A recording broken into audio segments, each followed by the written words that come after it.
So, really quick recap, and then we shall.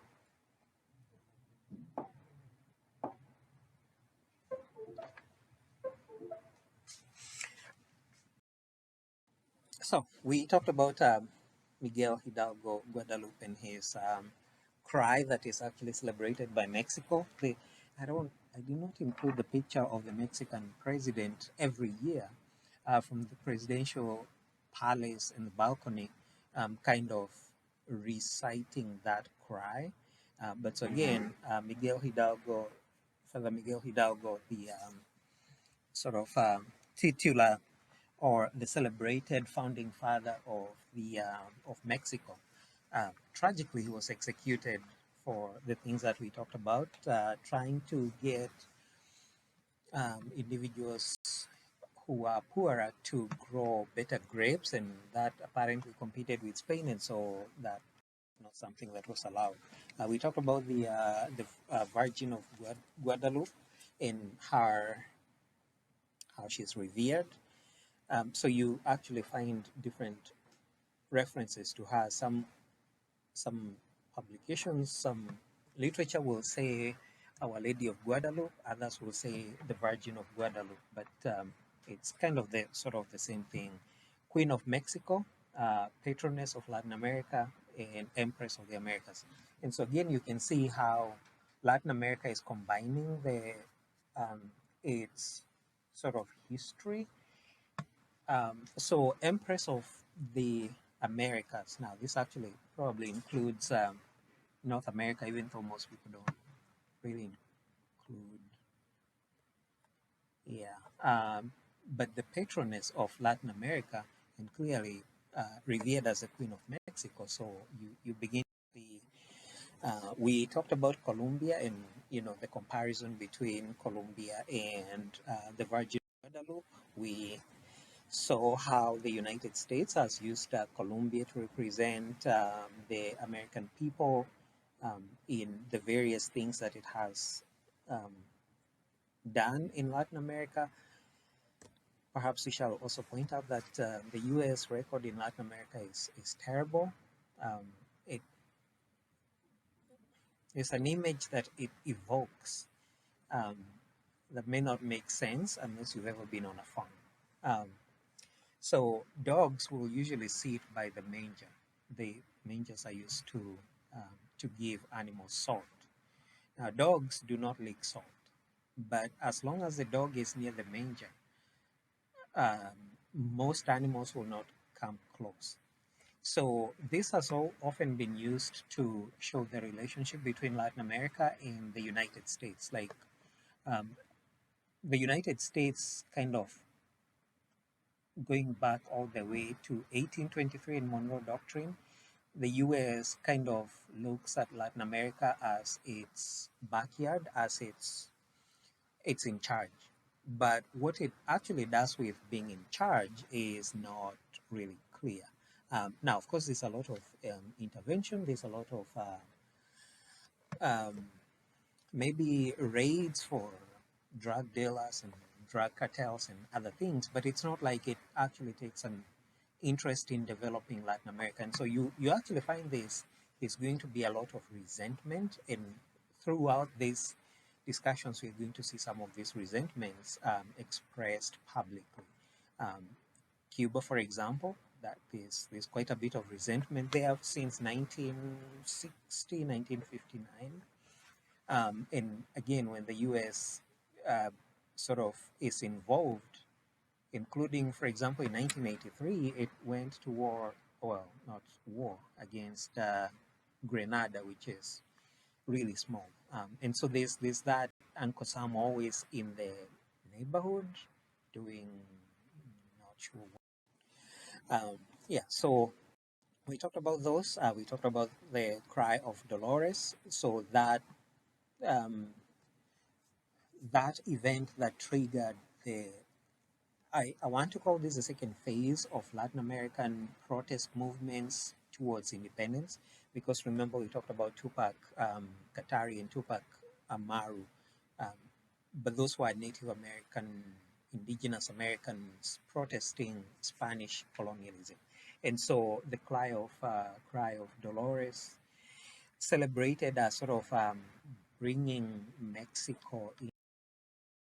Um, yeah, and so we talked about some of the desires, including what, for example, um, the Creoles were trying to achieve. Some of the disaffection, for example, with Spaniards, the idea of restoration of the Spanish king to the throne, and a return to the colonial system, and so on. So we kind of looked at these issues. The idea that, for example, the nobility, clergy, and military shouldn't enjoy special privileges. Again, if you think about how issues are connected, and even though we are talking about Latin America, you see how Latin America is affected by other places. Um, Nobility, military, and clergy shouldn't enjoy special privileges. That is precisely what the French Revolution third estate was saying, so the common people, that the nobility and the clergy shouldn't enjoy special privileges. Now, in Latin America, because of the military and its predominance, that was also included. That rights shouldn't be determined by your birth station. As we previously mentioned, Latin America is very socially structured, hierarchical.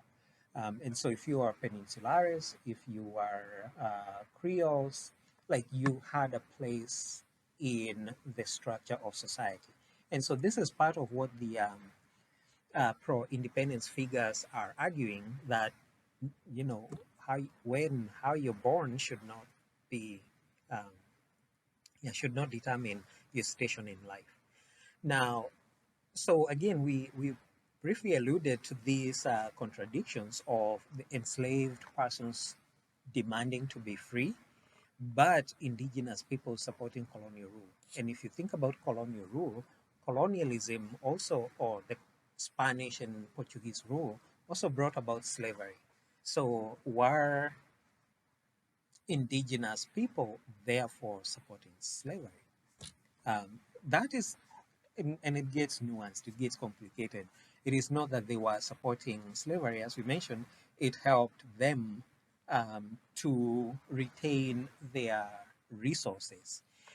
Again, you see, they had quite a few rights, like right to resources, the land, water, timber, and the ability to practice their religion. Now, again, this is kind of fall from grace, because if you think of the Inca and the Aztec empires and other previous empires, now you've come and you've been colonized. And now the colonialists are telling you, oh, by the way, we colonized you, but now you can practice your religions and you have the right to the land that is yours anyway. Um, and so this to me is almost ironic that Native Americans had rights. Of course, all that stuff was there. So how is it that someone is coming to give you the rights that you had? So you do see these, even though they are told they have the right to self-rule, mm, all of these were colonies, and imposition of taxes and other things that make them pretty unhappy. But it's almost like choosing the best of two evils. How are their circumstances going to be the best? So we do see these schisms in society. Um, Now, I wanted to include this because, and I may have mentioned this. This is a recitation that was Hugo Chavez during the meeting of what he called the G15. Now, I know I come a bit to the more modern. But when you think about Latin American independence and you think about the heroes of independence, you think about the processes, uh, you think about the European religions, because all these things are interconnected.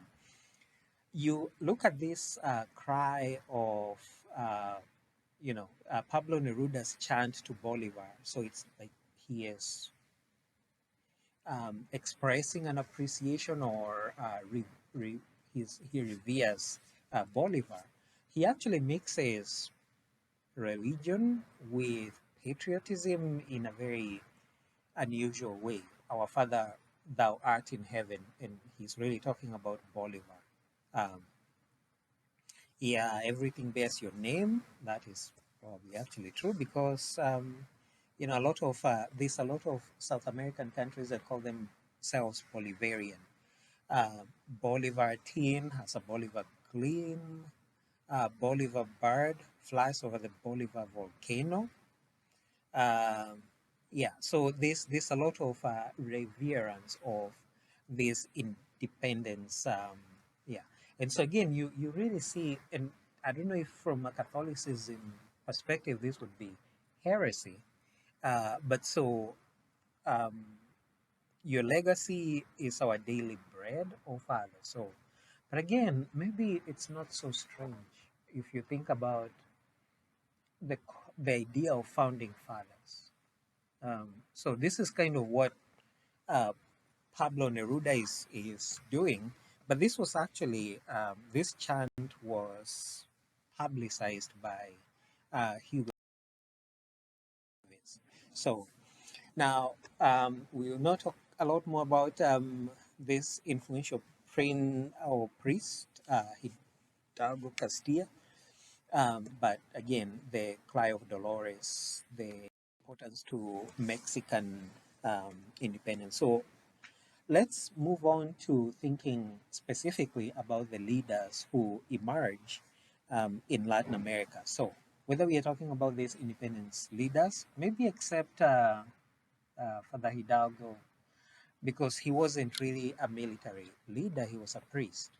But the individuals who will be in charge of or who will be most associated with Latin American independence are actually military leaders for the most part. And so, who are these military leaders? What are their stories? What can we glean from them? Now, so we looked at the timeline of Latin American independence and we say that most of Latin America achieved independence between 1811 when the Mexican War of Independence begins, and places like Argentina declare independence through 1829, except for countries like Uruguay and Paraguay, which are hived off of Brazil, and so, or for example, Cuba that becomes independent in 1898. So within about 20 years, most Latin American countries are independent. And so we now maybe begin to look at um, some of these leaders. Who are the major figures that we'll be talking about? So Antonio Lopez Santa Anna, or we'll just call him Santa Anna, is the Mexican leader who uh, occupied office for 11 different times. You have other individuals who do things that are almost similar. For example, um, Porfirio Diaz was a Mexican president who started ruling in about 1860s, died about 1915, and he was president about 4 different times. So it seems like these Caudillos kind of kept getting shuffled back into office. Individuals like Manuel Rosas, and of course our major uh, two major figures, so Simon Bolivar and Jose San Martin. So we'll look at these sort of different individuals. We're going to look at some changes in territory. So, for example, the Mexican or Texas War of Independence. Texas becomes independent for about 12 years. It becomes its own country. And then actually about 10 years. And then the Mexican American War that leads to Texas joining the United States. And so, again, as we mentioned, the United States has this ongoing influence on Latin America in unusual ways. But particularly on when we think about Latin America and include Mexico. Mexico is one of the countries most affected by the United States. Um, yeah, I guess that's why Bismarck said some things about the United States. But so, in terms of definition, a caudillo is a type of military leader, wields significant political power, but is also a military leader.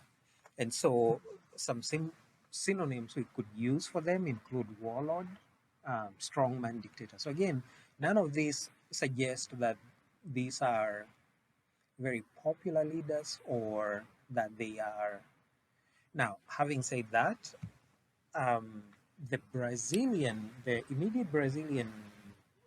immediate former Brazilian president kind of feels like the mold of a Caudillo, and he kind of was very strong arm tactics. Now, most people sort of think of him as a dictator, but again, if you parse the meaning of Caudillo, then we can begin to see um, elements of what this entails. So, personal rule, um, and so they value personal relationships more than the state. So if you sort of think about other countries, it's they value the state more, but um, with these Caudillos, it's almost like it's the individual who is more important, and you actually continue to see this in places like Cuba, um, Mexico to a bit of an extent, Argentina with leaders such as um, Peron. And so you actually have these leaders sometimes having ideas named after them. So, for example, we might talk about Peronism. But so, military leaders. Um, and so, generally, they were significant figures in societies that were torn by conflict. And so, there's going to be quite a number of them, including, for example, Santa Anna. As I mentioned, he ruled 11 different times in Mexico. But so, when we think about who they are, we see some attributes that are almost universally shared. So, uh, major figures, societies torn by conflict, they are strongmen. They have also defended whatever interests they thought were being defended with violence, or have come in to maybe fix disasters. Um, Santana is really a good example.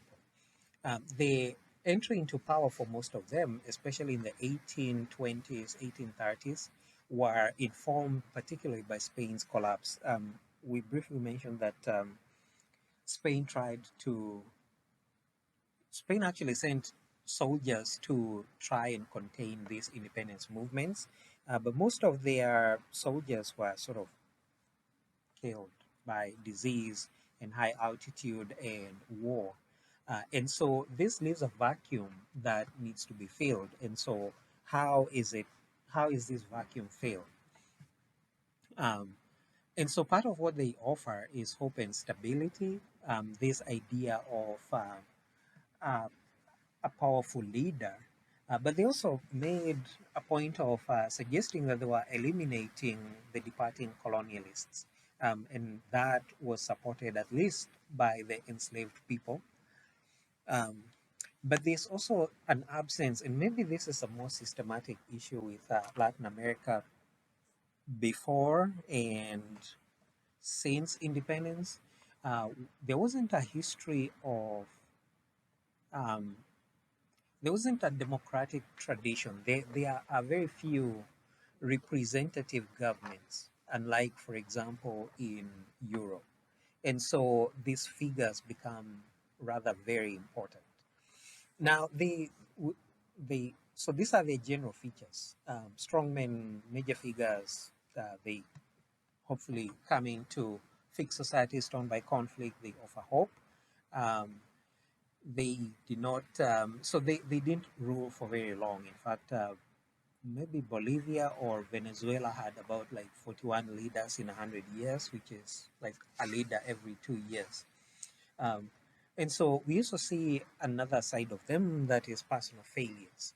So they kind of had to navigate a very, um,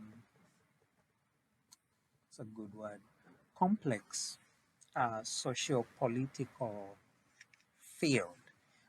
Because again, most of Latin America is still very predominantly and heavily Catholic. So it's not like we are going to, so there's always this tension between church and state, and there isn't really like a separation of church and state. So the question was, were they independent of the church or were they connected to the church? Um, Now, because most of them were Creoles, so most of them were, um, either born in the territory in New Spain or in the viceroyalties, or they were of mixed blood.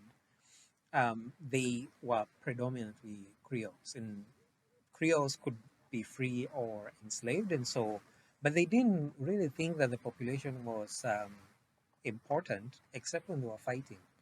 But again, they also presided over very poor populations, indigenous Native Americans who they barely ruled, or African peoples, or peoples of mixed racial origin. So again, if you think about how many Spaniards actually settled in the New World, it's not that many. So who are the people who are going to become the citizens of these new countries?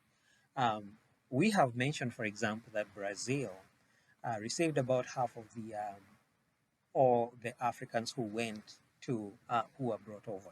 So what happens when they are freed? They are up there, and you have to rule them. Now, the countries that were slightly different in terms of their demographics were Argentina, Peru, and Chile. Those were more, I'm going to say they were more white than others. But for example, Colombia, which was part of Grand Colombia, had about 40% black people. And so if you are the Creole, um, then you're kind of this upper class within that society. And so um, poor population, uneducated, indigenous, Native Americans, um, Africans, or mixed racial origins, this is not, yeah, they didn't. Maybe a good way to think about this is apartheid. So people who are not, in that top tier. Um, so you have that collection of. So it's not necessarily clear that this is part of why Latin American countries have never really been democratic, or whether they absolutely just didn't have a history of maybe representative government. But we do see these challenges within, and so some of them are seen as personal failures, and some of them are, I guess, maybe just institutional failures. Now, we should probably talk about some of these figures, the Caudillos. So Simon Bolivar, the and a lot of people will call him Bolivar the Liberator. Um, and so yeah, he forms a junta. A junta is a group of military connected people. And so the idea was that he was going to put together the United Provinces of New Granada, and they would become um, they would become an independent country. Now, eventually, he will put together Ecuador, Colombia, and Venezuela, and um, so he's going to actually rule over Venezuela for a little while. But part of the challenges that we see now um, emerge. And so, for example, the United Provinces of New Granada, um, they were very unwieldy. And part of this is even the ethnic composition. Part of this is the interests. Part of this is who you could recruit to fight for you. And so the United Provinces of New Granada go to war against Spain. And so Fernando the Seventh decides to reestablish colonial rule. Now, again, we have said that the issues of Europe affected Latin America very significantly. And so King Fernando is actually restored to the Spanish throne after the end of the Napoleonic Wars. So Napoleon has been kicked out. He's been sent to St. Helena in West Africa. He's actually, at that time, he had not. He was still probably in Europe. And so we actually see the reestablishment of colonial rule, or at least the attempt. And so Fernando sends quite a number of troops, about 10,000.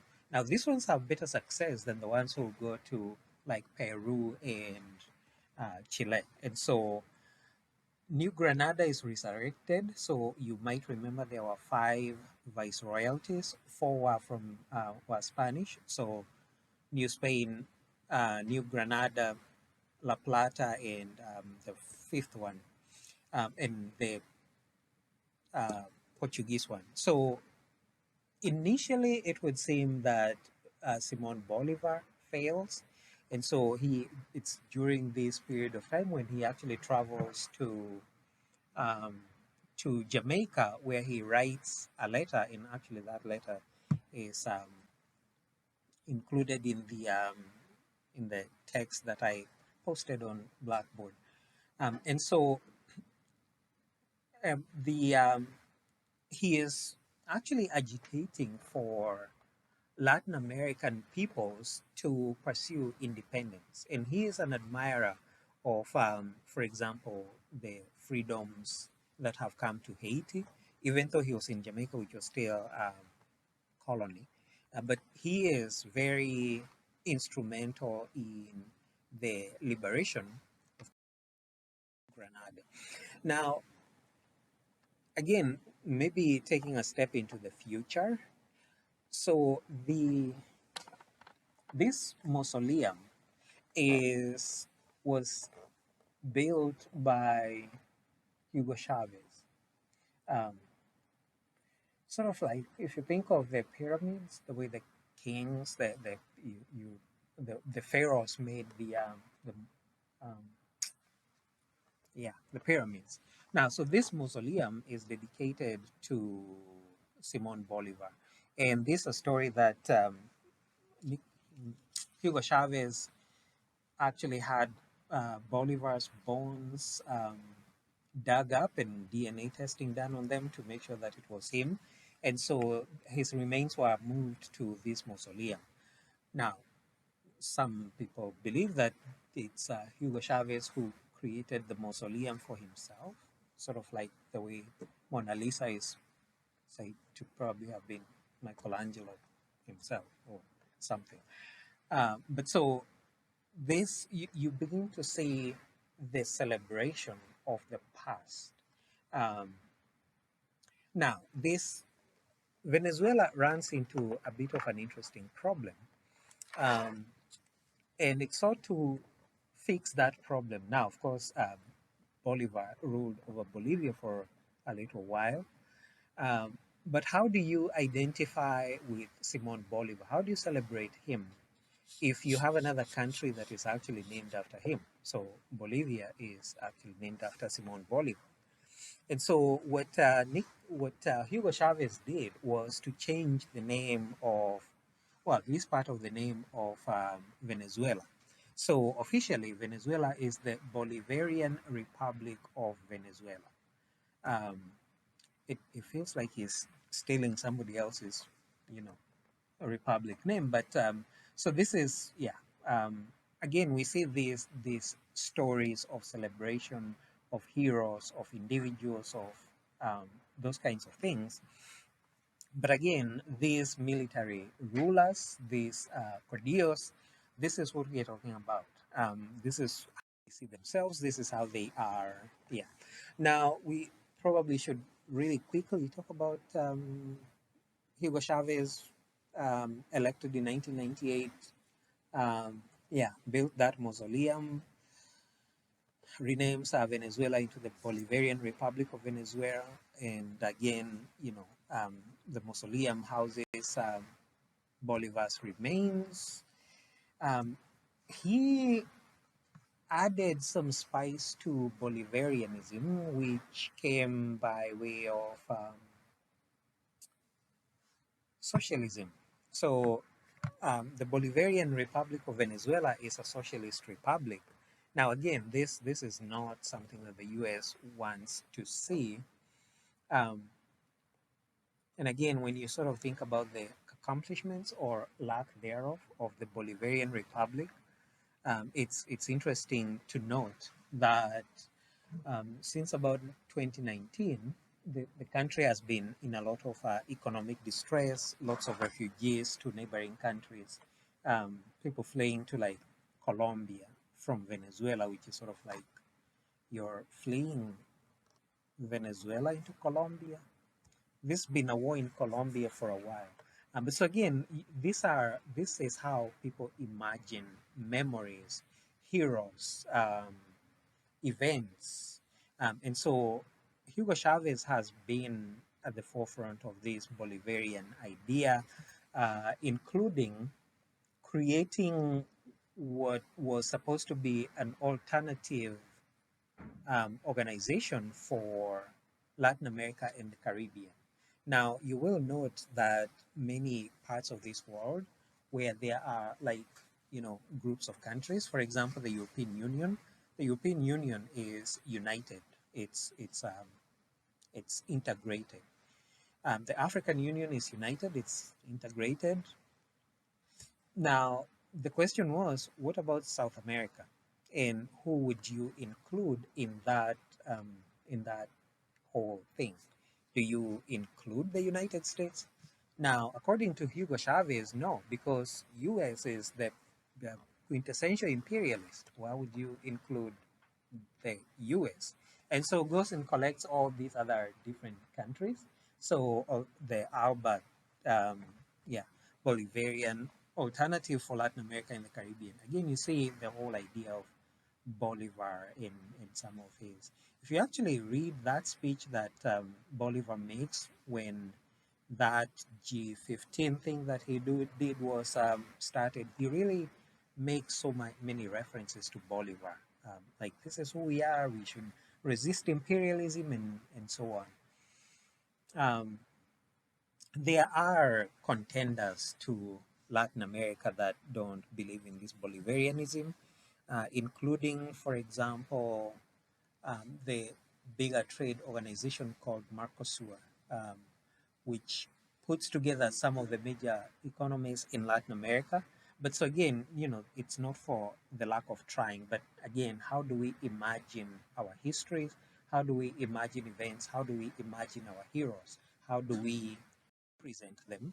Um, and so this is actually, that's the image of Hugo Chavez, and this is Nicolas Maduro, who succeeded him. And so he died at 58 of maybe colorectal cancer, something. And the US was like, that's what happens when you become a socialist. Um, it's tragic, really, that but he was not, he was elected. And then he was elected maybe again in 2003. But then he kind of really didn't relinquish power. Changes the constitution so that he could be elected more than twice. And so there were these accusations of limited press freedoms, using state power. So, for example, when he built this mausoleum, he really didn't ask anyone. It's like, yeah, we are building a mausoleum and it's going to cost this X amount of money. Um, and so, yeah, but also, so his supporters kind of honed in on this anti-US sentiment that the US is just, it's an imperialist nation. It just wants to tell people what to do. But within the country, there were some things that I think were maybe helpful. So, for example, he gave away a lot of gas. In fact, in Venezuela, if you lived in Venezuela, you didn't have to buy gas. Gas was free. Now, you might remember that Venezuela is probably the fourth, maybe third or fourth biggest oil producer in the world. Um, But so, yeah, he would give away gas, for example, in Cuba. And this is this whole socialist utopia. He was completely opposed to U.S. Hegemonic power and always kept, saying things about the. Now, what he was, some of the things that he was doing, also probably very sketchy, maybe dangerous. For example, he invited the Soviet Union, not the Soviet Union, Russia, because the Soviet Union had collapsed by then. So he invited Russia to like training missions, drills with their military. And so Russia, I think it was 2013, sent these long range nuclear bombers. And the US is like, why are there nuclear bombers in our backyard again? So that wasn't now, Russia didn't have the capacity to project power like the Soviet Union, but so this is part of Chavez's anti-imperialist, anti-US rhetoric, sort of like, and this is where history repeats itself, sort of like what Cuba had done in 1960. Um, but so he dies in 2013. He touted this vision of 21st century socialism kind of didn't work very well for Venezuela. So the economy actually went through three major challenges. The 2019 one is the one that really kind of took Venezuela apart. So lots of people have moved from Venezuela. One of the measures of how well people are doing apparently is how healthy they are, food. And so apparently most Venezuelans lost at least 25% of their weight, which is, um, and of course they have fled. So maybe having these ideas and hero worshipping Simon Bolivar didn't really work out very well for Hugo Chavez or the current president who took over in 2013, Nicolas Maduro, who also keeps elections. But let's move north for a little while. And when I first came across this story, I was like, I think someone is just playing. Now, Illinois, Springfield, which is not even in Chicago. Why would there be you know a wooden leg of a former Mexican president? Um, and so apparently this was stolen during the Mexican American War in 1840. So the war took place between 1846 and 1848. So apparently Santa Anna used a wooden leg, and um, troops from the Illinois Guards, National Guard, stole the leg. And so this is kind of sometimes thought of as the humiliation that the US has subjected Mexico to. So now it's actually um, in a museum in Illinois. It has a whole story how it was stolen and then buried and then it was dug up and like some stuff you're like, what and why? But so this is Santa Ana, or at least a picture of him. There were pictures by then, actually. And so Antonio Lopez Santa Ana, um, Mexican president 11 different times. And so the thing is, and you actually see a lot of this sometimes in Latin America, and it's almost usually a dig at the United States. So he assumed the presidency 11 times. He would live in disgrace and then he would come back. As he would just come back. So, for example, the loss of Texas in 1836, Texas War of Independence, 1834 to 36. Texas is independent. Um, is independent for 10 years before he decides to join the United States. The loss during the Mexican American War. And so, if you actually think about the Mexican American War and what um, how much Mexico lost. Uh, actually half of Mexico was lost during the Mexican American War. And so parts of California, New Mexico, Arizona, all of that was almost all the way to Oregon. That was Mexico. And so during Santa Anna's reign, this is taken by the US. There's another small sliver of territory in the south that actually straightened the border that the Gadsden purchased in 1853. And so most people think that this was a terrible deal, even though if you think about the Louisiana Purchase, which was sold for a few $1 million, I think Mexico got more money. And so when you sort of think about um, his assuming the presidency, the challenges that Mexico goes through during his leadership, being exiled, including a time when during the US Civil War, an Austrian emperor actually ruled Mexico, which is kind of like, that's weird. Why would an Austrian be ruling Mexico? But so um, it's almost like Santa Anna's story is the story of Mexico. It's a story of being, of having a neighbor in the north who, yeah, is, I don't know if that's a good neighbor to have. But so this is a good map of the United States and its territories by 1847. So by Texas joins in 1848. And so you can see how big Mexico was. And now if you think about where the, you know, the line, the border of Mexico, it's like over here. So it literally loses half the country. But if you add Texas, it's almost lost two-thirds of what used to be Mexico. Now, again, the question is, was it Mexico or was it New Spain?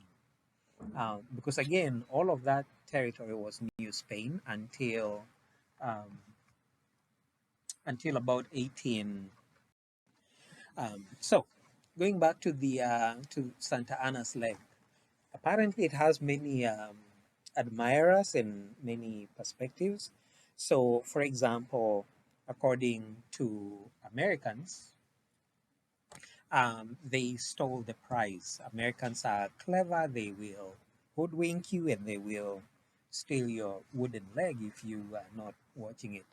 Actually, it's embarrassing to have your leg stolen. Like, how do you have your leg stolen? I mean, I guess the man was just resting and, or he was asleep, maybe? I don't know. But anyway, so the Americans stole the leg. So yeah, clever. Mexicans are like, oh yeah, this is just another tragedy that, and now they stole our leader's leg. Cruelty of the northern neighbors. Um, yeah. Now the rest of the world might see other things like, how do you become president 11 times? You clearly have something that your people admire. I mean, there's a guy who couldn't become president twice, even though he, yeah, um, yeah. But also the symbol of turmoil of South America and Latin America by the U.S. I mean, it's not like just Santa Anna or Bolivar or Chavez who are bothered by the American relationship with South America or the U.S. relationship with South America. There's a lot of recognition that the U.S. kind of neglects Latin America, even though its sphere of influence, as made clear by the Monroe Doctrine. And so a lot of the rest of the world has sympathy for Latin America. Um, but again, is this, including the theft of the leg, a symbol of the age of these military leaders, the age of the Caudillo? And this will continue not only in the 1800s but also in the 1900s, in part by the U.S. And so this actually, this quote is attributed to Porfirio Diaz, the other individual who ruled Mexico for a while. Um, and again, generally people just call him Porfirio Diaz. There's actually a period of time of Mexican, well, um, I'll call it Mexican peace. So from about 1850 something, or maybe 1860s, when he ruled Mexico those four times. And so the period is called Porfiriato. There was stability, there was growth in industry, some manufacturing. But again, as you will see with most of Latin America, we don't see a lot of industrialization. But this period, most people think that his sentiment captures very well Mexico's tragedy. Um, yeah, so far from God and so close to the United States. But you would think that it's a Catholic nation, so maybe they are not so far from God. Um, and so we kind of think about Caudillos and Latin America and the challenges of controlling the national territories. And again, if you look at a map of Latin America, you see some of these challenges. Chile is probably the longest country, well, maybe not. It's probably the longest and narrowest country. A lot of it is mountains. So how do you control those mountains, especially without infrastructure? Some of it is vast territory. So Argentina, the Pampas, the south, Brazil is also huge. And most of the maps will show you that the places that were settled were actually the coasts. So managing these territories was difficult. Um, and so even colonialism wasn't very effective. It's almost like they just controlled the coasts. Um, the administration often brought in the indigenous and mixed race intermediaries. Again, Caudillos, we are saying mostly Creoles, um, often born in these territories of mixed parentage. And so there's this racial hierarchy, and can you get enough people to, yeah. So there's more negotiation than coercion, unlike in other. So, like in the US, you might say the removal of Indians is more coercion than negotiation, but in Latin America, you kind of have to, yeah. So, size and physical obstacles, local officials had great autonomy, and so if you didn't want to remit the taxes, whoops.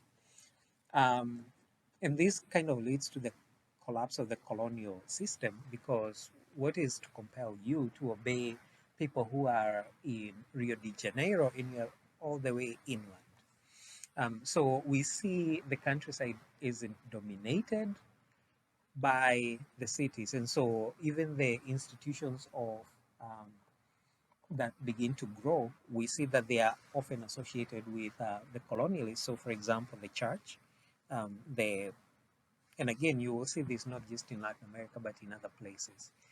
So we see the structures of authority that include the emperor, the Catholic Church, the Spanish king.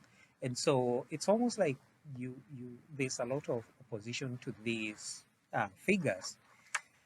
Um, and this is part of what actually leads to, even though it's actually paradoxical that the countries are still very significantly Catholic, even those that are little socialist. So we see the church role, a lot of ceremonies, and I don't know if you ever watch like sitcoms from that part of the world, but you see a lot of cultural elements to life. The church is very important.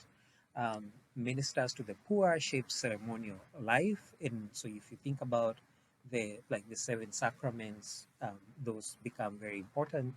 Um, and so yeah, it's but these institutions that has such hold are also the institutions of the colonialists. So how do you feel about um, how does an individual feel about these institutions that are so important to them but are so controlled by the outsiders?